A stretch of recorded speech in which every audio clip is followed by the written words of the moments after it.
showing his face and often, and that he's gonna look like RDJ. Even more straightforwardly, he could just be a variant of Tony Stark, but evil. Someone who wanted to put a suit of armor around the world and succeeded, or went down a darker path to make it happen. A lot of smart people here on YouTube have already connected those dots and thrown out that idea, and, well, I'm mixed on it. While it would be very inaccurate for the comics, and as we've already said, this interpretation of Doom is going to be what most people associate with the character for a long time, I also have to admit that there's a lot of incredible story potential here. Having this villain literally wearing the face of the greatest hero of the MCU, right off the bat, that is storytelling gold.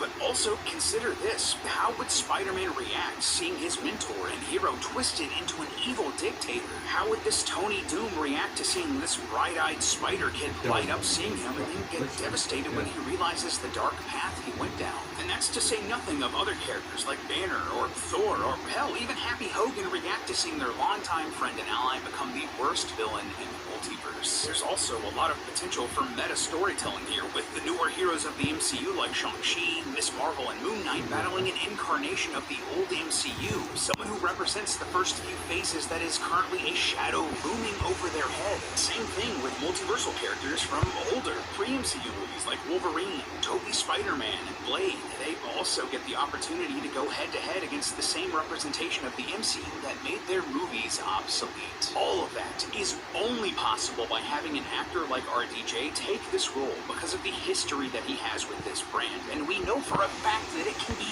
very effective. We saw a similar, albeit much less serious example of this in Deadpool and Wolverine. Here, Chris Evans shows up, and we're initially led to believe that he's a multiversal variant of Marvel's Boy Scout Captain America, only to reveal him to be the foul-mouthed womanizer Johnny Storm.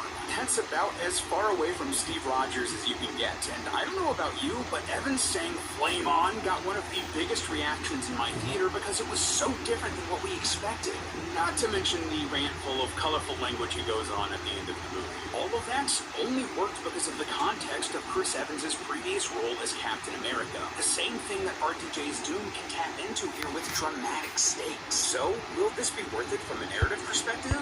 Obviously they have to pull it off. They have to make it good, but yeah, it could well be worth it because of the sheer amount of unique possibilities RDJ can bring to this character. And who's to say they can't recast Doom later to explore more stories? For this moment and this story, yes, it is worth it to drop all of this cash. Which leads us to our final point, all about the Benjamins. Was it worth it to pay this enormous price tag to bring RDJ back to the MCU?